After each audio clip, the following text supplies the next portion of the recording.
Sí. Muy buenas tardes. En nombre de Tectón, me ha tocado presentarles este acto. Voy a gritar porque no hay micrófono, si no se oye, sale todo lo que pueda de mí. Bueno, hoy toca presentar dos cosas no, a una persona y un libro, al padre Gabriel Calvo Zarraute y este último nuevo libro. Y bueno, ¿cómo presentar al padre Gabriel? Si somos amigos, yo creo que nos conocimos, a veces lo rememoramos, en una boda, y él era seminarista y yo un joven imprudente, y de esa boda salieron muchas cosas y muchas personas muy interesantes que algún día, cuando el CNI nos investigue, hilará muchas cosas raras. Pero bueno, con el padre, dije una vez en una presentación, nos unía una amistad espiritual, en el sentido que él estaba en Toledo, un cura toledano, yo aquí en Barcelona, y prácticamente sabíamos uno del otro, porque él leía cosas que yo escribía, yo preguntaba por él, rezábamos unos por otros, y a partir de ahí, bueno, era simplemente una comunión de los santos espiritual, pero con el paso de los años nos ha ido tocando trabajar, colaborar en muchas cosas. Él me ha ido generosamente entrevistando en su programa. Él, como bien saben ustedes, pues ha estado combatiendo en esa trinchera que fue en su momento la sacristía de la Bandé y ahora pues su canal en Tectón. Y bueno, y tenemos ideas y él propone cosas, hay que hacer cosas, y entonces parece que esto es muy bueno, y no, esto es muy malo, significa que estamos muy mal. Cuando de repente un cura, en vez de tener que estar en su parroquia en estos momentos confesando viejecitas, o yo tranquilamente pues en mi casa, tenemos que estar aquí en una especie de trinchera de combate cultural, es que la cosa va mal. Y si encima, en vez de estar en un local eclesiástico, que sería lo propio, tenemos que estar en un hotel, pues que es que la cosa va bastante mal. Lo cual da igual. Nos da absolutamente igual, porque tenemos que estar donde Dios nos pide que estemos. Hay muchos proyectos que irán saliendo. Ya ha salido un primer proyecto de las páginas contrarrevolucionarias, que esperamos que será una editorial de combate, ese programa en Tectón, o diversos programas en Tectón, y luego ya nos hablará el padre, pues toda una serie de proyectos de formación, como un curso de historia de la Iglesia, del cual este primer volumen va a ser un elemento más que esencial. Pero a mí, ya que me obligan a presentar al padre, pues qué menos que hacer un poco de repaso, ya no de su biografía, sino de su bibliografía. El padre empieza con una obra que es Dos Caminos, que es una reflexión sobre Santa Teresita del Niño Jesús y San Juan de la Cruz. Normalmente parece que tenemos que ir con Santa Teresa y San Juan de la Cruz, pero hace un alarde de audacia espiritual, que es ver esa espiritualidad de Santa Teresita, esa magnífica espiritualidad que parece separada y disociada de lo que es el pensamiento y las cargas fuertes teológicas. Y dicen, no, detrás hay algo. ¿Y qué hay? Pues todas las categorías teológicas, espirituales, místicas, ascéticas de San Juan de la Cruz. Esta es una obra de juventud, podríamos decir, pero fascinante. Una segunda obra, Verdades y mitos de la Iglesia Católica, que en el fondo es una apología contra la leyenda negra, que van contra la Iglesia, esa leyenda negra contra la Iglesia. Es un libro que podríamos decir que es el libro clásico de apología. El padre, en el fondo, lo diré enseguida, lo repetiré enseguida, es un apologista, una apologeta, que se diría también. Y dentro de este ánimo de defender a la Iglesia, aparece una obra de la crisis de la fe a la descomposición de España, que muchos acordarán porque tiene esa portada magnífica del Valle de los Caídos, en ese momento que ya se ve claramente que ciertas fuerzas políticas quieren derrumbar esos grandes símbolos de lo que ha sido España, y en cierta medida el padre en esta obra denuncia ya no solo a los enemigos de la Iglesia, sino los que tenemos dentro que en cierta medida van abandonando esa dimensión magisterial que tiene obligación la Iglesia, madre y maestra, y evidentemente algo se está abandonando, alguien está dejando perder el tesoro del magisterio de la Iglesia y además tiene consecuencias. Las causas tienen efectos, las cosas tienen consecuencias, las ideas tienen consecuencias y las ocurrencias tienen consecuencias muchas veces peor cuando son ocurrencias filosóficas, teológicas, antropológicas, de aquellos que deberían tener un pensamiento recto, un pensamiento en consonancia con nuestra tradición. Y el padre esto lo defiende, denuncia y defiende la verdadera dimensión magisterial de la Iglesia y el peligro, evidentemente, de perderla. Otra obra que muchos conocen, de Roma a Berlín, la protestantización de la Iglesia católica. En este libro tuvo a bien el padre pedirme el prólogo. Yo cuando leí el libro mandé un mensaje rápidamente: dígale al padre que se la juega, que van a ir a por él. Mensaje de vuelta: dice el padre que le da igual. Y fantástico, ¿eh? Esto es combatir.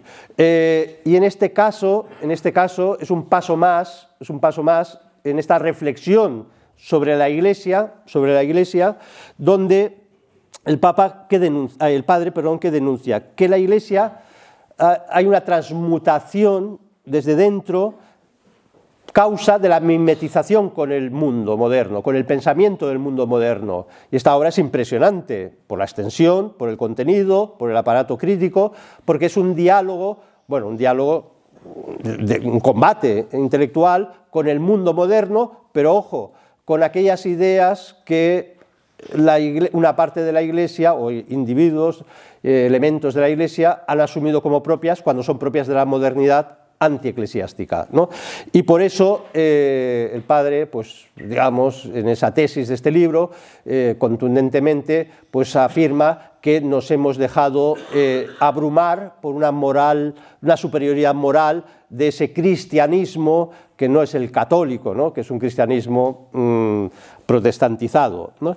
Y esta obra, pues, es una obra que yo creo que es culmen, es clave, no solo en el pensamiento del padre Gabriel Calvo, sino en el pensamiento del combate intelectual del católico para estos tiempos. Otro libro que les invito a conseguir, 1936 Cruzada, no fue una guerra civil. Es un libro que todavía no he podido leer, pero sí he visto las entrevistas y presentaciones que ha hecho el padre, y sigue siendo un libro de temática sobre la Iglesia, porque a pesar de que el padre está recogiendo una serie de elementos, cartas, documentos de ese momento, donde nuestra Iglesia fue clarividente, o muchos de nuestros prelados fueron clarividentes y dijeron lo que tenían que decir contra viento y marea, pero sobre todo en el trasfondo el padre dice: hay una filosofía política en la Iglesia y no podemos olvidarla, como algunos dicen. No, una cosa es la fe y otra la política, y no tiene nada que ver. Yo me acuerdo de joven que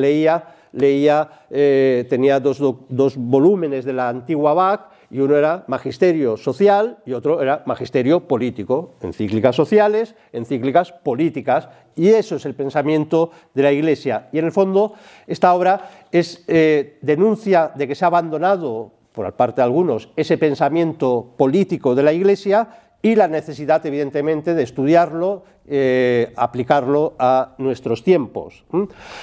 Y por fin, claro, uno dice, la obra del padre Gabriel, en el fondo, ¿qué es? Al padre Gabriel le han acusado de ser un díscolo contra la Iglesia, un díscolo contra la jerarquía. Y yo digo, no, el padre ama a la Iglesia, el padre está defendiendo la Iglesia, está haciendo una apologética de la Iglesia como hace falta, porque en estos momentos parece que nos hemos empeñado en que se hunda la Iglesia solita. No, el padre ama a la Iglesia.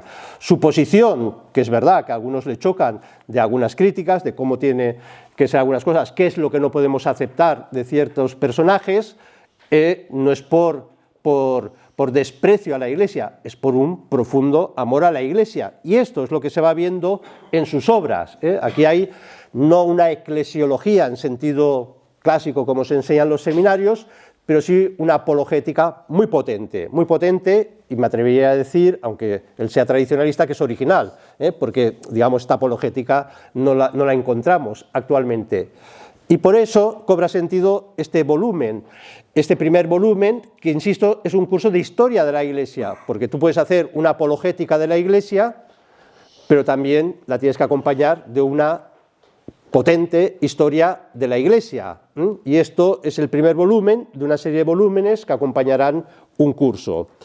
Claro, cuando uno es joven y se convierte, que es mi caso, ya de jovencito, claro, te entra la inquietud intelectual y dices, bueno, tengo que saber qué es la Iglesia, la historia de la Iglesia. Y claro, cuando iba a Escola Cordis Jesu, a su biblioteca, y había una estantería inmensa con muchos volúmenes, que era la historia de los papas, de von Pastor. Claro, era demasiado. Además, von Pastor era protestante. Esto sí, León XIII le dejó entrar en los archivos vaticanos y se convirtió. Y es una obra muy potente, pero bueno, para un joven eso era como demasiado, se te caía. Estaba la obra Historia de la Iglesia de Daniel Robs, que no sé si alguno la habrá leído, varios volúmenes de etapas de la historia de la Iglesia. Yo leía Historia de las Revoluciones, fascinante, una cosa magnífica, para jóvenes casi, muy literata, muy bien. Luego leías otros volúmenes y decías, bueno, esto ya ha perdido como ese entusiasmo, algo, decías, no es todo igual de completo y de potente esa historia de la Iglesia, pero bueno, ahí estaba.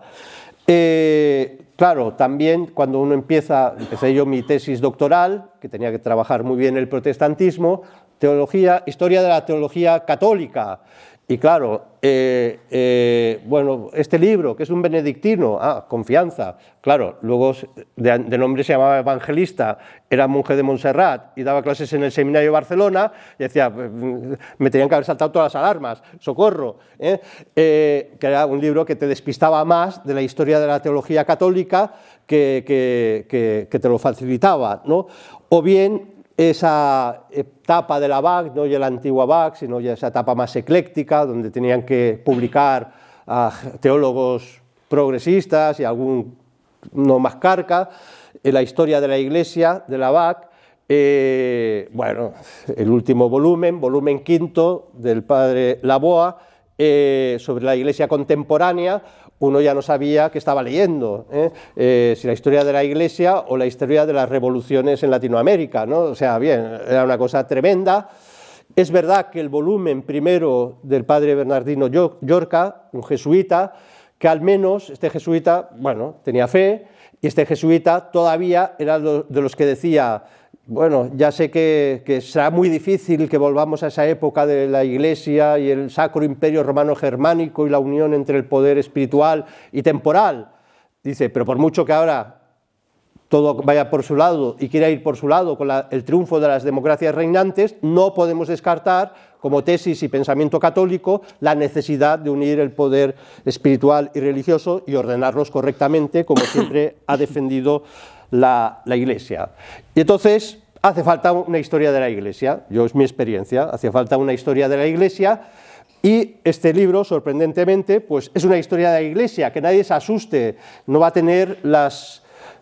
¿Cuántas notas de página de Roma a Berlín? 2000 y pico notas a pie de página, sino que no tiene ni una sola nota a pie de página, al menos no la he descubierto. También, insisto, no me ha dado tiempo de leerlo, evidentemente, pero sí de ojearlo, y uno se sorprende, está todo muy bien ordenado. Acabo de descubrir que es un gran pedagogo, el padre, bueno, ya lo sabía, pero es como un profesor, porque está todo ordenado. Hace cosas que yo nunca he hecho en 40 años de docencia, que es cuando acaba una lección, le pone el esquema de la lección para que el alumno, el lector, pueda tenerlo todo bien ordenado, todo bien sistematizado. Incluso hay unos test para que luego uno pueda autoevaluarse si realmente ha entendido algo. Espero que no haya preguntas trampas que pongo yo a los alumnos. No. Y por lo tanto, habla de temas históricos, de temas, bueno, todo lo que es la doctrina de la Iglesia, toda la cristología, a través de las herejías, por tanto, todo muy bien ordenado, habla del problema de cuando se divide el Imperio Romano, bueno, habla de todo. Como ya se me acaba el tiempo de hablar, claro, bueno, no lo más magnífico, pero claro, este libro tenía que tener un sello especial del padre, que es como todos los que le hemos oído o lo hemos visto en YouTube, sabemos que tiene ese humor que va dejando ahí caer de vez en cuando, esas bombas de profundidad, pues claro, la portada es magnífica, la portada, aquí está San Nicolás pegándole un sopapo a Arrio, el hereje Arrio, por allá el concilio de Nicea, dicen, y es, digamos, esta portada es toda una declaración de intenciones, ¿no? La verdad frente al error. Insisto, es una obra que para acompañar el curso, yo me imagino claramente, pero que es esa historia de la Iglesia que yo intuyo que es la que yo no encontré cuando era joven. Pues sin más, le dejo con el padre Gabriel.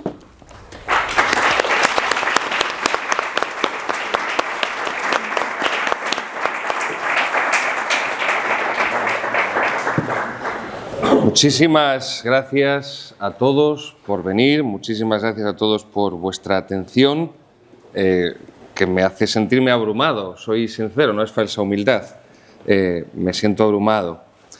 La prehistoria de este libro hay que retrotraerla hace 20 años, cuando era seminarista, curso 2004-2005, 2005-2006, esos dos cursos es cuando en el seminario tengo las asignaturas de Historia de la Iglesia.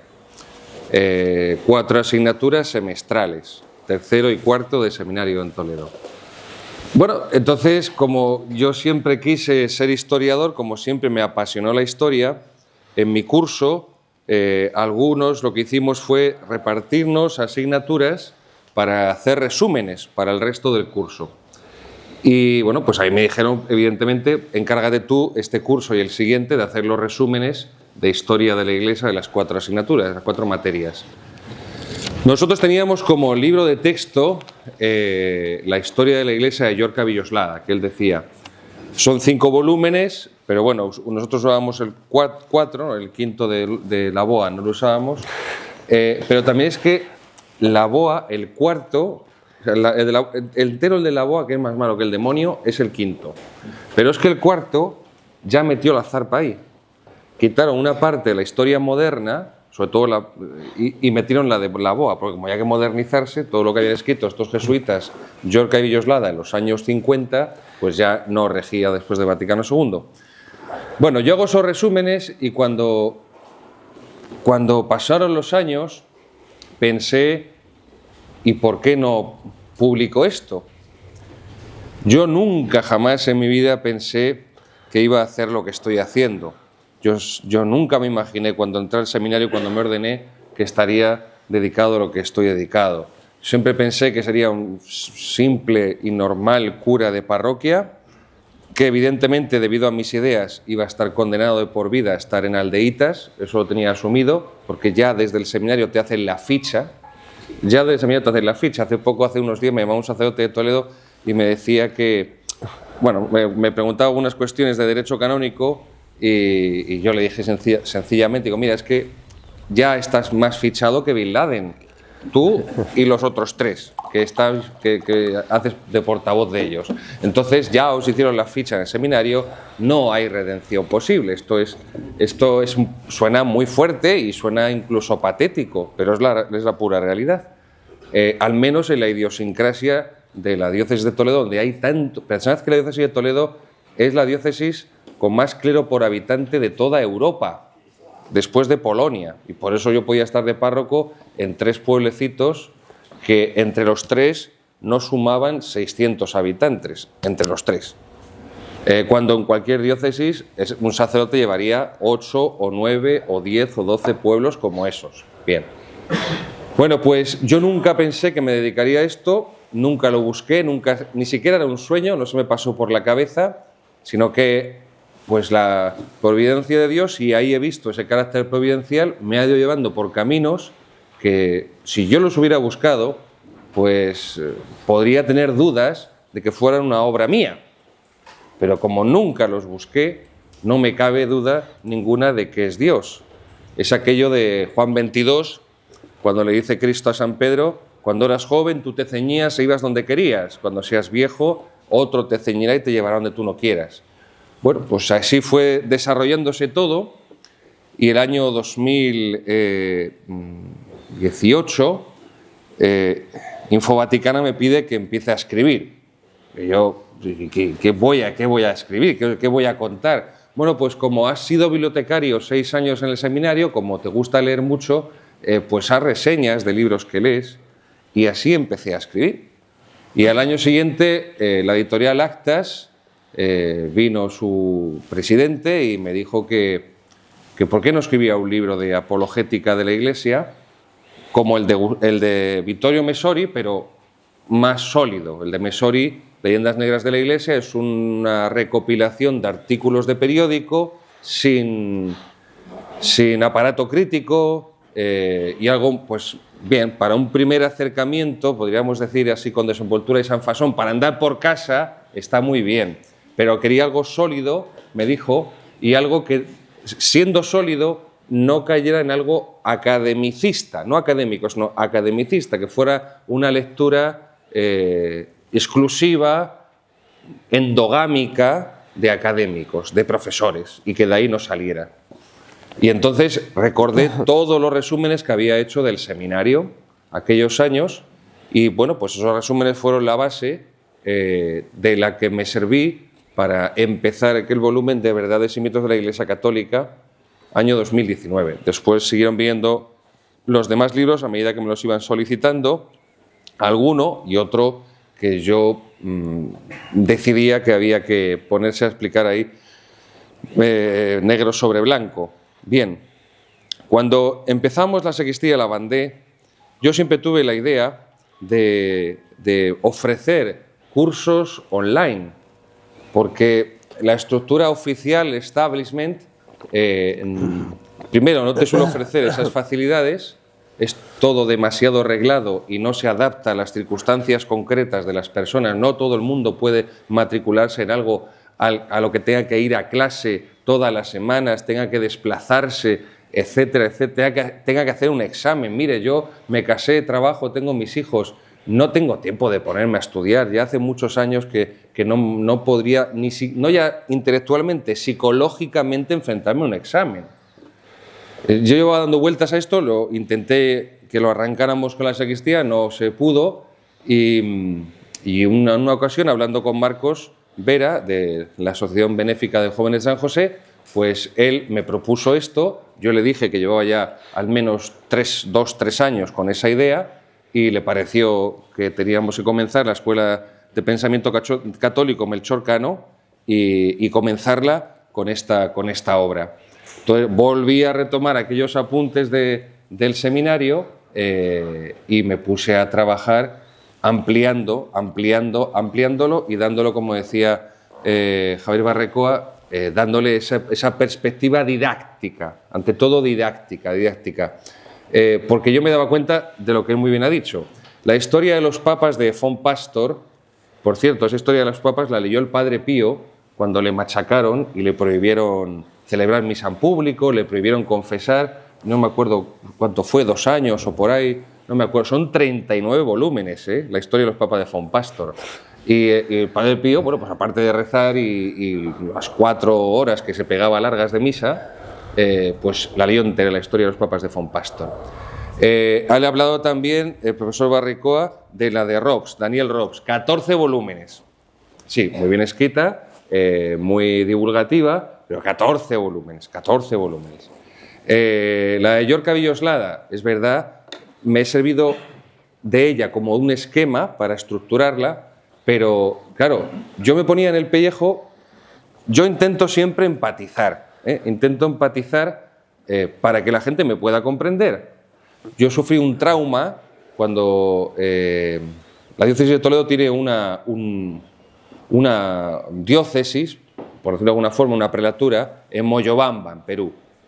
Y en mi época había que ir obligatoriamente un verano a tener una labor misionera, porque si no, no te ordenaba. Y esto nos lo dijo bien claro el cardenal Cañizares, porque mi curso fue la conejilla de Indias. Dijo, si no vais, no os ordeno de curas. Nos acababa de ordenar de diáconos. Así que a los 15 días de ordenar de diáconos marchamos para allí. Yo allí me estrené en la selva de Perú, bautizando a una niña de 2 años que tenía gastroenteritis, estaba muriendo, se murió al 5.º día. Ese fue mi estreno.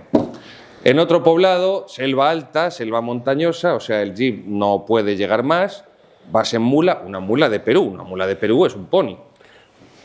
O sea, no tienes que doblar las piernas muchísimo porque si no las arrastras, te destroza las rodillas.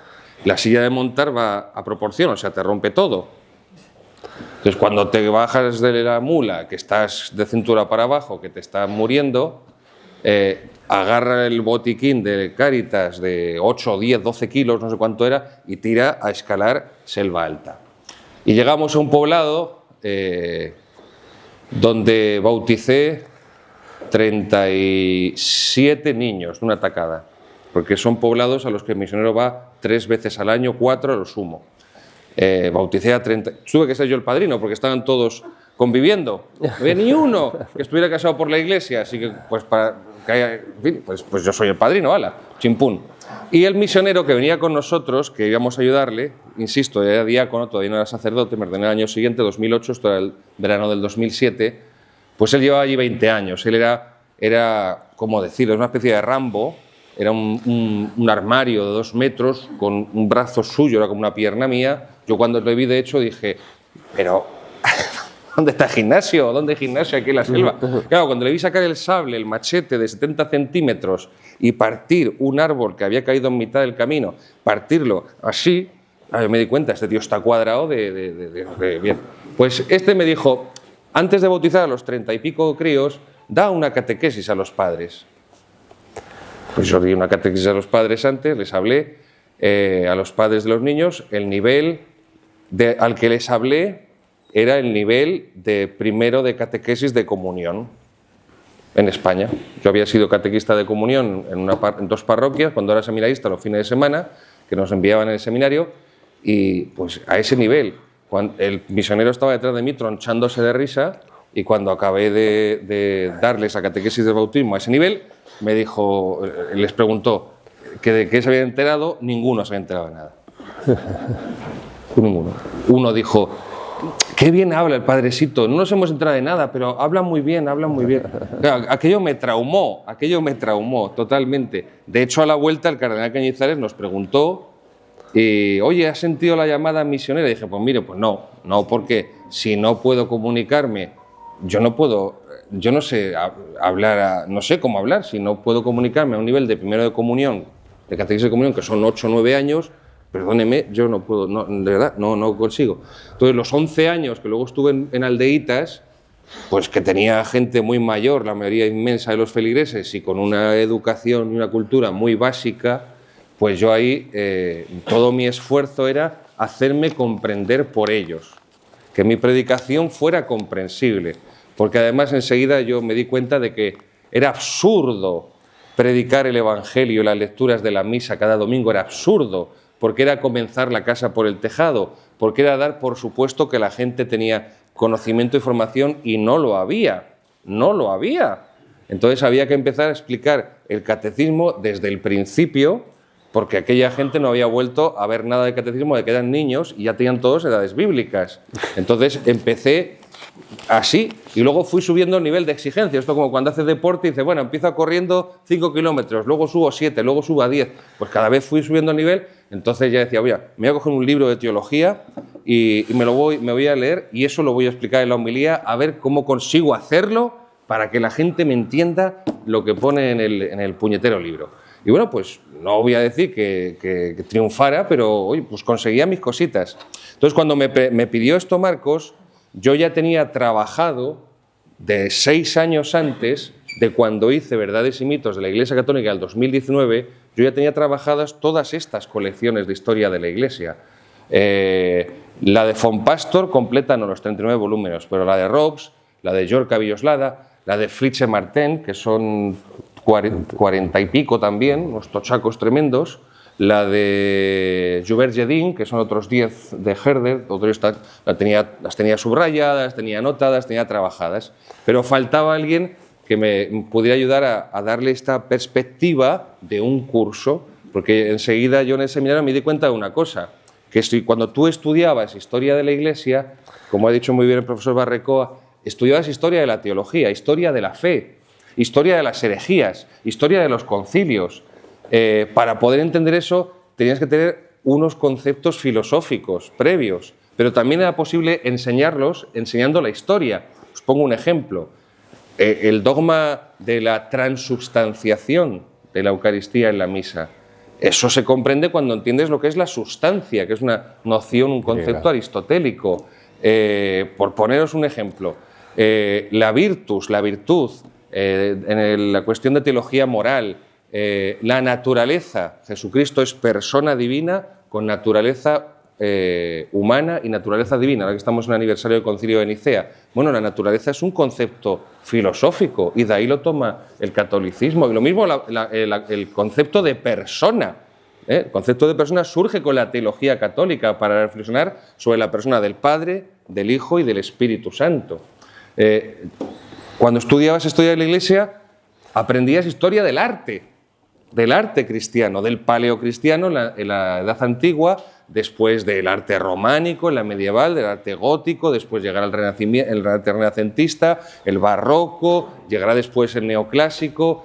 Cuando tú estudias historia de la Iglesia, en el caso de Antigua, además, aprendías la época de los padres de la Iglesia, los primeros teólogos que tiene la Iglesia, los primeros que empiezan a reflexionar sobre la fe para defender la fe, los padres apologistas, contra los ataques de los paganos y de los judíos, esto no se dice, de los judíos también.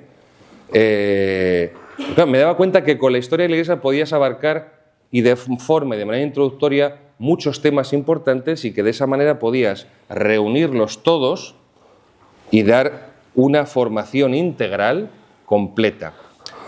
Problemas que yo veía, como decía también el profesor Javier Barrecoa, una persona que no tenga un especial interés o cultivo de la historia abre una de estas historias clásicas que él decía, Yorca Villoslada, Flietsche-Martin, Robs, Gedin, bueno, von Pastor, cualquiera, la de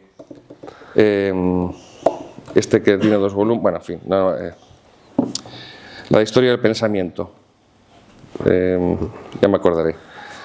Total, que yo pensaba, intentando empatizar, una persona que no esté acostumbrada a leer historia, de repente esto le cae, uno de estos libros de historia de la Iglesia, le cae como un ladrillo en la cabeza, porque son una cantidad de nombres, una cantidad de fechas, una cantidad de datos, que esto le abruma y es imposible retenerlo. Te desborda por completo a la persona que no está habituada. Pero es que yo quiero escribir para las personas que no tienen por qué tener esa formación historiográfica y yo se la puedo ofrecer de manera pedagógica, de manera didáctica, para que la adquieran. Y por eso también lo he dicho en muchas ocasiones, mis libros por eso son tan gordos, porque parto de que la persona que los lee no tiene obligación de tener esos conocimientos. Y entonces yo tengo que explicarle desde cero esos conocimientos para luego además interrelacionarlos y hacer lo que siempre hizo la sabiduría cristiana, que es aunar, reunir, armonizar los saberes humanos. La filosofía como base de la teología, cumbre de las ciencias, pero también la ley, porque el cristianismo tiene una ley, la ley de Dios, y la ley nueva, que es la gracia del Espíritu Santo, como dice Santo Tomás, pero también, por supuesto, todo eso se desarrolla en un contexto histórico, porque la religión cristiana es la religión histórica por excelencia. Ahora que vamos a empezar el Adviento, es que Jesucristo ha partido la historia en dos, antes de Cristo, después de Cristo. Es que el Evangelio de San Lucas comienza con una datación histórica, siendo César, Augusto, siendo gobernador, Poncio Pilato, Herodes en tetrarca de Iturea. Claro, hay perfectamente un lugar concreto y una fecha concreta donde el Hijo de Dios se ha hecho hombre y ha nacido para salvarnos. Y de esa forma Dios nos muestra que no es una idea que está por ahí pululando, sino que es una realidad, es un ser real y operante. Entonces, a la hora de enfocar esto, decidí hacerlo de la manera más pedagógica posible. Entonces, primero pensé, un índice detalladísimo, 22 páginas de índice, toma ya, detalladísimo. Primero, por una visión global, de forma finalista, es decir, cuando estén los 4 volúmenes de las 4 edades, antigua, medieval, moderna, contemporánea, van a configurar una enciclopedia de más de 2000 páginas. Cualquier duda que tenga una persona va al índice perfectamente, minuciosamente delimitado y lo encuentra ahí y lo puede consultar. Punto 2. Como decía Javier, un esquema después de cada clase. ¿Por qué?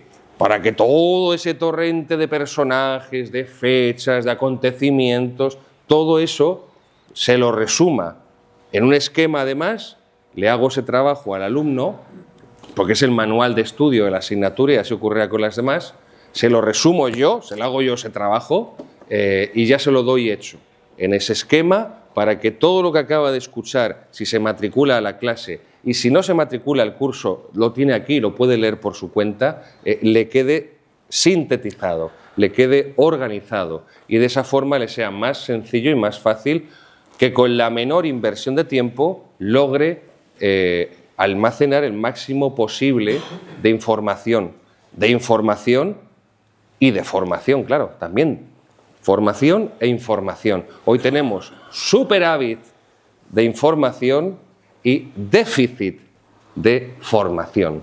Y como hay déficit absoluto de formación, la información que nos anega cada día, pues no podemos clasificarla. Y ahí es donde llegan muchos equívocos. En tercer lugar, después de cada clase, una pequeña bibliografía para quien desee en algún punto más importante profundizar, también se lo doy hecho. Es decir, ¿te interesa esto? ¿Te interesa lo otro? Porque además la parte de historia antigua de la Iglesia es la más teológica de todas. ¿Por qué? Porque es donde se va a articular todo el dogma católico. En los 7 primeros concilios, ecuménicos, dogmáticos, se va a articular para responder a la agresión de las herejías, del error religioso, que el error religioso lleva al error moral y el error moral lleva al error político. Pongo un ejemplo histórico. El error religioso, el calvinismo, la predestinación. Dios predestina a gente a salvarse o a condenarse. ¿Y cómo sabemos eso?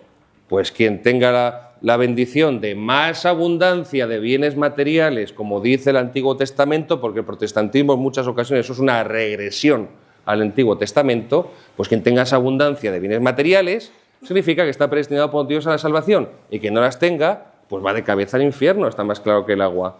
Error religioso lleva al error político, y de ahí surge el liberalismo, bueno, o primero, mejor dicho, el liberalismo en economía, que es el capitalismo. Y por eso tenemos todos los derechos y legitimidad para esquilmar a los pueblos pobres, porque están predestinados a condenarse, y fue lo que hicieron los anglos en Norteamérica. Y por eso exterminaron a los indios y se quedaron con sus territorios y los explotaron a conciencia.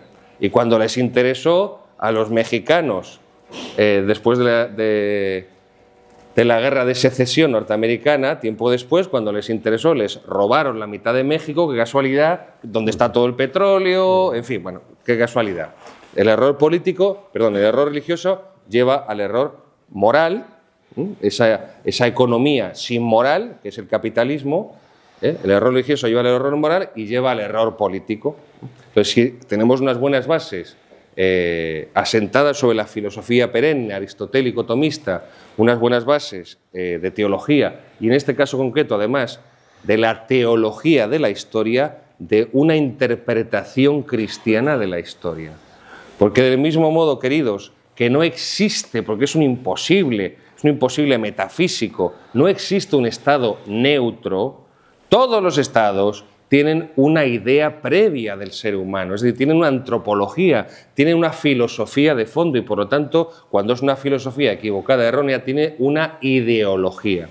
Si yo parto de que mi idea del ser humano es que es pura materia moldeable, esa antropología desviada se va a manifestar en una construcción de un Estado, de una política, de una serie de leyes, de derechos y de penas acorde con eso. Si el ser humano no es más que una materia moldeable, pues claro, ya no es el matrimonio lo que dicta la naturaleza humana. Es que la Iglesia es muy retrógrada. No, si la más retrógrada es la naturaleza humana, que se empeña en que de un hombre y otro hombre, y de una mujer y otra mujer, de ahí no sale la vida, ¿eh? Por más que lo intenten, lo voy a bajar a detalles, que ya somos mayores todos, no sale vida de ahí, porque no somos hermafroditas como los caracoles. Entonces, tendrá, si es mujer lesbiana, tendrá que fecundarse, pero con células masculinas, todo esto. Bien, según la antropología que tenga el Estado, según la idea que tenga del hombre, será la idea que tenga del matrimonio, será la idea que tenga de la educación, será la idea que tenga de cualquier tipo de realidad humana. No digamos ya los impuestos, no digamos ya la estructuración política con la partitocracia como una garrapata chupándole la sangre al contribuyente con impuestos para mantener una casta política, sindical, en fin, todo esto que vosotros sabéis perfectamente mejor que yo. De modo que a la hora de hacer historia es otro mito que el historiador tenga una neutralidad absoluta. Eso es mentira. ¿Por qué? La historia, en primer lugar, es una ciencia. Nos ha vendido la modernidad que las ciencias son solamente las ciencias positivas. La matemática, la biología, la física. La historia, igual que la filosofía, es una ciencia. Y la historia es la ciencia del estudio de los documentos de la época sobre la que se está investigando. Es una ciencia de los hechos, de los hechos plasmados, manifestados en documentos, lo que se llama documentos o fuentes primarias. ¿Qué ocurre? Que los documentos y las fuentes primarias es imposible abarcarlos todos. Es imposible abarcar todos los documentos que tenemos del Imperio Romano, de los griegos. Hablo solamente de historia antigua, de los egipcios, los babilonios. Es imposible. Entonces, necesariamente, el historiador tiene que seleccionar. Es imposible abarcar todos los documentos. Y como tiene que seleccionar, esa selección se hace en función de una idea que tiene el historiador. Luego, la pretensión de que el historiador tenga que ser total y completa y absolutamente neutro es una falacia, es un imposible, igual que el Estado. Es imposible, no hay una neutralidad, no la puede haber. Entonces, en virtud de esa filosofía previa, de esa idea antropológica que tiene el historiador, va a seleccionar los documentos. Y en este caso, por la materia historia de la Iglesia y por el carácter del historiador, de teólogo, de filósofo, tiene que hacerlo desde esa perspectiva. Porque la primera filosofía de la historia, la primera interpretación que se hace de la historia es de San Agustín, es del siglo V, la ciudad de Dios, que aquí es experto don Javier Barrecoa. Esa es la primera interpretación que se hace de la historia humana, de la historia universal, y la hace San Agustín. Después vendrán otras, pero esa la hace San Agustín. Entonces, yo quiero presentar una historia de la Iglesia, como decía el profesor Javier Barrecoa, pues ¿habré pecado de pretencioso? Pues, sinceramente no lo sé. Lo que he intentado es lo que llevo haciendo o intentando desde que me ordené sacerdote hace 18 años, comunicar, hacer comprender a las personas pues lo que yo he recibido, lo que a mí me han, no ya solo enseñado, sino las vías, los caminos, los autores que he ido conociendo con el paso de los años a medida que profundizaba, también mucho de la mano del profesor Barrecoa y gracias a su magisterio, y por ahí eso compartirlo. Yo he tenido, gracias a Dios, pues la bendición de que pues los 15 años que estuve de vida parroquial, de los 15, 13 estuve en sitios pues casi deshabitados. Entonces, como había mucho tiempo, pues ya sabemos todos que el ocio es la madre de todos los vicios. Entonces, bueno, pues a ver, o siembro un huerto, o me saco la licencia de caza porque tengo más jabalíes y ciervos que feligreses, me pongo a jugar a PlayStation, yo qué sé, pero es que yo jugaba a eso desde que era niño. Un día unos monaguillos en su casa me pusieron el Call of Duty, o no sé cómo se llama, lo pusieron allí, aquello. Yo decía, ¿esto qué es? Pegas tiros y tal. Yo no sé cómo se juega esto. Bueno, ¿qué hago? Yo no me echo cura para eso, no me echo cura para irme de caza, no me echo cura para sembrar un huerto, no me echo cura para jugar a la consola o ver HBO o Netflix o coger el coche e irme a hacer, yo qué sé, por ahí viajes, no. Pues voy a seguir haciendo lo que hice en el seminario porque fue una época para mí muy plena, en la que fui muy feliz y estuve muy a gusto, que rezar y estudiar, rezar y estudiar.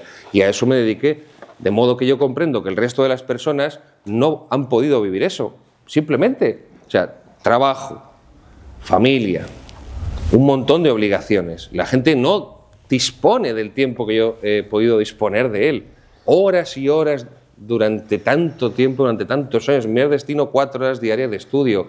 En el segundo destino fue donde no tuve tiempo de nada. En el tercero ya sí pude otra vez a 4 horas. Al siguiente ya subí a 6. Ahora actualmente ya estoy en 10, 12, muchos días.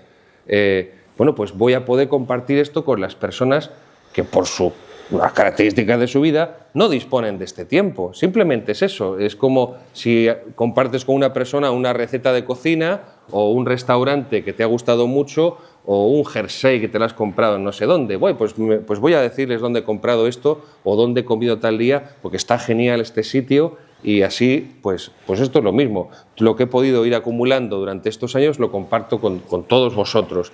Y lo comparto de esta forma lo más pedagógica posible. A esto le uno, después del esquema, ese examen tipo test, para que tú lees tranquilamente cada clase, subrayas, tomas notas, con tranquilidad. Con tranquilidad. ¿Qué tomas la vida? Con tranquilidad. La vida moderna, sabéis que es estresante y acaba desquiciando a las personas. Bueno, pues con tranquilidad. Voy leyendo, voy subrayando, tomo notas, bien. Después leo ese esquemita que me estructura todo lo que voy leyendo en cada clase. Y veo esa bibliografía comentada, aunque sea brevemente, en 1 o 2 líneas, por si me interesa alguna cosa en concreto. Pues me interesan los visigodos, por ejemplo, o me interesa el Islam, que son los últimos capítulos del libro. Llego hasta el siglo VII en la historia antigua. O me interesa la perversión moral que había en el Imperio Romano, en el paganismo, antes de que llegara el nacimiento de Jesucristo. O me interesa, pues eso, el concilio de Nicea, el primer concilio que hubo en la historia de la Iglesia. O me interesan los padres, o las persecuciones del Imperio Romano, 250 años, 10 persecuciones, miles de mártires por todas las zonas que configuraba el Imperio Romano. Bien, pues ahí cada uno, el examen tipo test. Yo mi consejo es que no pongáis a copiar, ¿vale? No digáis, a ver, ¿qué pone aquí? No, el examen tipo test te verifica hasta qué punto has retenido lo más fundamental, no está hecho con mala leche, ¿eh? No voy a cazar. O sea, las preguntas de tipo test son fáciles para una persona que lo ha leído con un mínimo de interés y de atención. Y por último concluyo otra vez con una recapitulación, es la última clase, una recapitulación de todo el libro, de toda la materia, un resumen de todo el libro, unas pocas páginas, a donde ahí hago pues como los 3 bloques que configuran esta historia de la Iglesia antigua, que sería los cristianos bajo el paganismo, las persecuciones, después cuando se tolera el cristianismo por parte del imperio con Constantino, el edicto de Milán, en el año 313, el cristianismo es una religión ilegal, ilícita, religio ilícita, está perseguido por ley ser cristiano, está apenado con la muerte, y cómo pasa de eso a, con Constantino, religión permitida, religio lícita, religión legal, simplemente permitida, ya no vamos a perseguir a cristianos por el mero hecho de serlo, Y luego después el paso con Teodosio I el Grande, año 380, el edicto de Tesalónica, con la confesionalidad católica del Imperio Romano, la conversión ya definitiva del Imperio Romano al cristianismo. ¿Cómo se produce eso? Es apasionante. O sea, cómo se va del paganismo, con todo lo que conllevaba el paganismo, la esclavitud, las carnicerías del circo romano, las orgías y las bacanales, emperadores que no tendrían nada que envidiar a Coldo, a Ávalos, a Pedro Sánchez, porque decimos de las amigas de Coldo y Ávalos, pero bueno, que está Calígula, que está Nerón, que Nerón empieza las persecuciones. En fin, Calígula, que voy a contar de Calígula, voy a mucho de contar de todas las perversiones sexuales de Calígula. Bien, bueno, pues esta es la época que nace el cristianismo, esta es la época en la que se expande el cristianismo. Esto, conocerlo, nos ayuda también a una finalidad que yo me quería proponer, especialmente, por eso os lo decía, con este volumen primero de Historia de la Iglesia Antigua, que como es la parte más teológica, esta primera parte de la Iglesia, por la lucha contra las grandes herejías, el arrianismo, el donatismo, el pelagianismo, los concilios ecuménicos como respuesta, pues esta parte más teológica, a nivel histórico, por los propios historiadores modernos, progresistas de la Iglesia, que es lo que se enseña hoy en los seminarios, o sea, lo que se enseña hoy en los seminarios, es lo que tienen contaminada la cabeza tantos obispos, sacerdotes, cardenales, no seguimos subiendo, esto es lo que hay ahí. Claro, hay una mitologización, de la historia de la Iglesia antigua. Entonces es lo que nos venden de la historia de la Iglesia antigua es que los primeros cristianos eran como una especie de comuna hippie, de hacer el amor y no la guerra, que querían, como esos amorosos, querían mucho a todo el mundo y por eso la gente se hizo cristiana. Porque mirad cómo se aman. Sí, pero la gente no se hizo cristiana solo por eso, porque ahí viene el engaño de los historiadores, cuando ocultan facetas del pasado, cuando la selección que hacen del pasado es una selección arbitraria en el sentido de que no buscan aportar una visión de conjunto, sino que toman algunos elementos obviando otros. ¿Se convirtió del paganismo el imperio porque los cristianos se amaban? Sí, pero no solo. ¿Se convirtió el imperio porque los cristianos, el testimonio que dieron los mártires? Sí, pero no solo. ¿Se convirtió el imperio por qué más? Porque hubo cristianos también, intelectuales, empezando por San Justino Mártir, del siglo I y II, que son los que antes os decía, los padres apologistas, que empiezan a hacer una defensa razonada contra los ataques paganos y judíos de la racionalidad del cristianismo. El cristianismo no es una religión racional, al contrario, irracional. Es la religión más racional de todas, porque Dios, que es el autor de la fe y de la razón, no se puede enfrentarlas. Y pues aquí está el profesor de filosofía, yo soy un monaguillo. La filosofía en el Islam terminó con Averroes y Avicena, en el judaísmo prácticamente con Maimónides, la confesional, otra cosa son los judíos, estos ateos, y así podríamos seguir, porque no hay filosofía, no hay ejercicio de la racionalidad más que en el cristianismo católico. Bien, pues, ¿por qué se convierte el Imperio Romano? Pues también porque hay católicos, hay cristianos intelectuales. ¿Por qué hoy tenemos tan pocos intelectuales en la Iglesia? ¿Por qué hay tan pocos intelectuales? ¿Y por qué los pocos intelectuales que hay, el profesor Barricoa, eminentísimo, no me ha dado ningún tipo de beneficio por hacerle publicidad, de verdad, ¿por qué no hay eclesiásticos? En el siglo XVI, en la España del siglo de oro, la élite intelectual eran curas y frailes, sobre todo frailes. Eran la élite intelectual, no ya de España, de toda Europa. Francisco Suárez, jesuita, cuando creían en Dios los jesuitas, Francisco Suárez era la intelectualidad de Europa.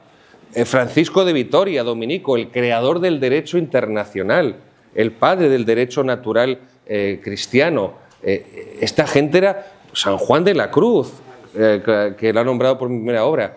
Pues no solo era un místico, era un pedazo de filósofo y de teólogo. podríamos seguir con tantos. Cuando Menéndez Pelayo, en la historia de los heterodoxos españoles, habla de esa época del siglo de oro, llama a España un pueblo de teólogos.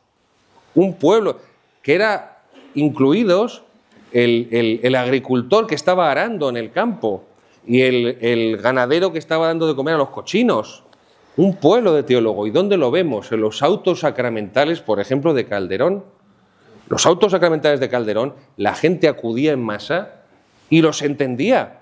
Y son cuestiones teológicas muy hondas y muy profundas. De hecho, hasta el Calderón de la Barca, antes que el filósofo Descartes, ya aporta una solución a los problemas filosóficos de Descartes del pienso, luego existo, cogito ergo sum. O sea, no tenemos que asimilar esa leyenda negra de que la gente es imbécil y que en el siglo XVI eran todos analfabetos y tontos de lava y no se enteraban de nada. No, no, había una gran cultura, incluso, insisto, por gentes que no, parece que no podrían tenerla a primera mano, ¿no? O sea, Santa Teresa de Jesús no tenía especiales estudios. Es verdad que hay un carisma divino, pero ahí están sus obras que son el culmen de la literatura española también. Ya no solamente a nivel místico, teológico, espiritual, sino a nivel literario, Podría poner tantos ejemplos, Tirso de Molina. Bueno, pues esto ya no rige en la Iglesia, ha desaparecido por completo. Hay muy pocos clérigos, hay muy pocos sacerdotes que evangelicen la cultura. Y evangelicen la cultura en el sentido de transmitir la cultura católica. Porque la propia Iglesia, desde el Vaticano II, ha renunciado a la cultura católica. ¿Por qué? Porque si abrazas la democracia, que es un régimen de opiniones y que es un régimen de pluralismo, pues ya lo mío es una opción más.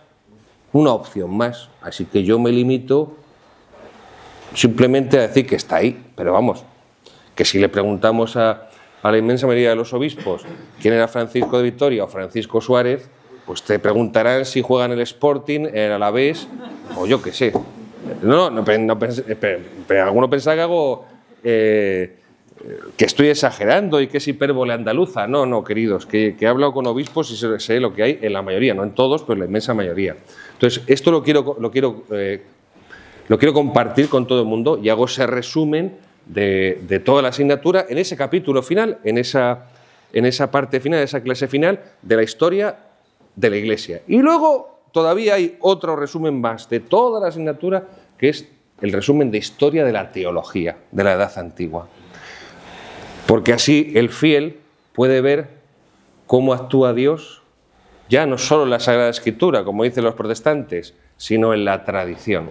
Y esa tradición son los primeros concilios, y esa tradición son los padres de la Iglesia, cómo se va perfilando, cómo el ser humano, con la ayuda de Dios, con la gracia del Señor, va profundizando en las verdades de la fe para explicarlas mejor, sin negar, sin romper.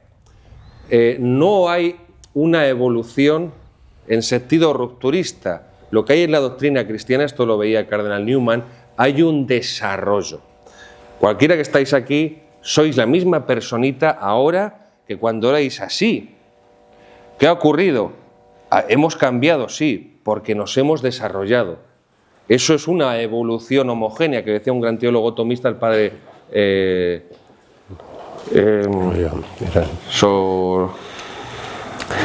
Marín Solá. Gracias, Marín Solá. Cuando no se produce una evolución homogénea, ya no es una evolución, ya no es un desarrollo, es una mutación. Porque hay cosas nuevas. Han surgido cosas nuevas que rompen con las anteriores. Es el drama que tenemos hoy en día, cuando la inmensa mayoría de la jerarquía dice cosas contrarias a lo que siempre enseñó la Iglesia, a lo que siempre transmitió la Iglesia, a lo que siempre nos transmitieron y nos enseñaron los pastores de la Iglesia. Que la Virgen no es corredentora, pero es que esto, no, pues ahora decimos que no. Que la misa tradicional es malísima y demoníaca, pero esto se ha celebrado más de 1000 años, pues tampoco. Que ahora hay que bendecir homosexuales, pero yo creo que esto como que tampoco. No, pues ahora hay que hacerlo de esta forma. Ese desarrollo es lo que se ayuda a comprender cómo Dios asiste a la Iglesia y que es el Espíritu Santo que Dios envía a la Iglesia quien la acompaña para profundizar esas verdades y para moverse en el mar proceloso de la historia a lo largo de los siglos. Cuando yo era niño, acordaros, los que tenéis ya una edad, había futbolines en los bares. Y íbamos a un bar en Toledo, los adolescentes, a jugar al futbolín, porque había varios futbolines. Y el camarero le llamaban el pulpo, porque tenía 6 dedos. Entonces, todos íbamos más que a jugar al futbolín, a ver al pulpo, porque para ver cómo el pulpo limpiaba con la bayeta la barra y verle los 6 dedos, que de aquí le salía otro, aquello era un espectáculo. Eso es una mutación. Algo que no es propio del organismo, que rompe la naturaleza de ese organismo, que no es una mejora, evidentemente, del organismo. No creo que sea una mejora tener 6 dedos, no sé, no lo he estudiado, pero me da que no. Eso es los cambios que se producen dentro de la enseñanza de la Iglesia cuando rompen con el pasado, cuando rompen la tradición. Por eso, cuando éramos así y nos hemos desarrollado, hemos crecido, ha habido una evolución homogénea, hemos crecido, pero según lo que éramos. No nos hemos transformado en otras cosas, no es como hoy en día. Es decir, yo cuando tenía 8 años era Gabriel, pero cuando tengo 28 me autopercibo como Carolina y entonces soy Carolina. Eso es una mutación, eso es algo contra la naturaleza. Pues esto es lo que quería en esta última parte del libro, con esa historia sencilla de la teología, resumir, recapitular, insistir, porque la repetición es la base del aprendizaje, pues toda la parte más teológica de esta sección primera de la historia de la Iglesia Católica de Edad Antigua. Yo no quiero dar más la chapa, tenéis más paciencia que el Santo Job conmigo. Insisto, os agradezco vuestra presencia, os agradezco vuestro cariño, vuestra amistad, vuestro interés, le agradezco al profesor Barricoa que respondiera a mi invitación para acompañarme en esta iniciativa.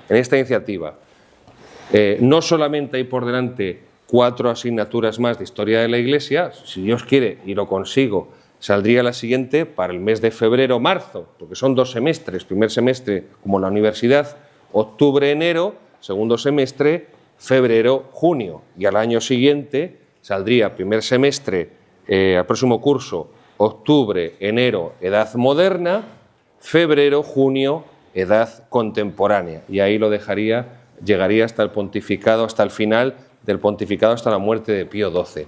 Pero nuestro proyecto es ofertar y facilitar a las personas. Yo no puedo pagar la matrícula, no importa, lo que puedas, porque la página de internet no nos sale gratis, porque hay un montón de gastos, y lo que podamos, lo que puedas, ya está. Que no tengo tiempo, te pones las clases cuando te dé la gana.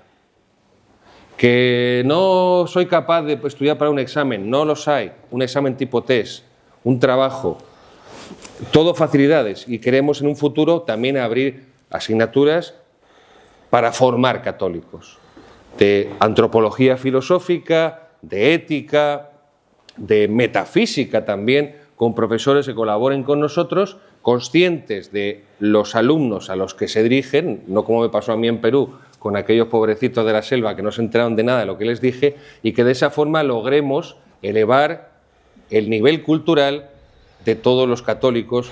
¿Por qué? Porque hoy es lo que Dios nos está pidiendo, queridos. En la época del Imperio Romano, de las persecuciones, quien se hacía cristiano, quien se convertía, quien se bautizaba, sabía que tenía que tener una especial disposición y una vocación al martirio, porque bautizarse era como la lotería, comprar un montón de papeletas para que me maten mártir. Bueno, yo si me matan todavía ni tan mal, para que me torturen hasta que me maten, porque si me matan, bueno, por lo menos no lo paso mal, pero si me torturan, ya ni os cuento. Pues igual que eso era característico de esta época de las persecuciones de la Iglesia antigua, en la época contemporánea, posmoderna, que estamos viviendo, lo que le pide Dios a cada uno de vosotros, a cada cristiano, es que tengamos una formación mucho más firme, mucho más profunda de la que tuvieron nuestros padres y nuestros abuelos. ¿Por qué? Porque nuestros padres y nuestros abuelos vivieron en una sociedad cristiana, vivieron en una sociedad con familias unidas, con problemas, en todos sitios cuecen habas y en mi casa calderadas, pero unidas. Familias donde se rezaba, donde se respetaba el sentido de la autoridad, un sistema educativo que todavía funcionaba. Todo eso ha desaparecido, lo sabéis perfectamente, todo eso se ha volatilizado, ha saltado, bueno, lo han saltado por los aires. La confusión es absoluta en todos los ámbitos, incluso en la propia Iglesia, como os decía hace un momento, incluso en la propia jerarquía. Luego el católico, el cristiano de hoy en día, tiene que tener mucho más conocimiento y una profundidad mayor en su formación cristiana, en su conocimiento de la fe y todo lo que conlleva la fe a nivel teológico, a nivel filosófico, a nivel jurídico, a nivel histórico, a nivel artístico, la historia del arte, como os decía, literario, porque hoy más que nunca reina la confusión y la religión que fundó Jesucristo, el Hijo de Dios, es atacada por todos sitios y es traicionada desde dentro. Ese es el proyecto que tenemos en los próximos años en la Academia de Pensamiento Católico Melchor Cano, poder ofrecer una serie de cursos para formar. Y por último, y ya termino antes de que saquéis el cúter y os empecéis a cortar las venas, estamos intentando a ver cómo conseguimos articularlo, que llegue un futuro no lejano en el que alguna universidad católica de América, de Estados Unidos o de Hispanoamérica nos reconozca oficialmente estos estudios como un máster. Tenemos profesores cualificados, insisto, yo soy en Monaguillo, tenemos los textos, tenemos las horas lectivas, los créditos. Bueno, pues que alguna universidad católica, que todavía quedan universidades católicas en Estados Unidos, insisto, y alguna por Hispanoamérica, que pueda hacerlo esto así, para que podamos también a los alumnos brindarles esa oportunidad de que tengan un título universitario reconocido, no por la titulitis, sino porque, bueno, las personas que lo cursen, eso queda todo registrado y el día de mañana, pues, bueno, ya el presidente es doctor, todos lo sabemos, ¿eh? El presidente es doctor, o sea, los títulos valen lo que valen, ¿no? Si no demuestras que sabes, los títulos valen, pues eso, el doctor Sánchez. Bueno, pero que quien quiera tener un título, quien quiera tener ese reconocimiento, que también se lo podamos ofrecer. Esto, bueno, pues a medida que vayamos creciendo en alumnos, a medida que vayamos creciendo en publicaciones, a medida que vayamos creciendo en la contratación de profesores, a medida que vayamos creciendo en la oferta de distintas asignaturas y cursos que podamos ofrecer al alumnado, pues esto sigue haciendo un proyecto cada vez más sólido. Así que, de corazón a todos, 1.000.000 de gracias.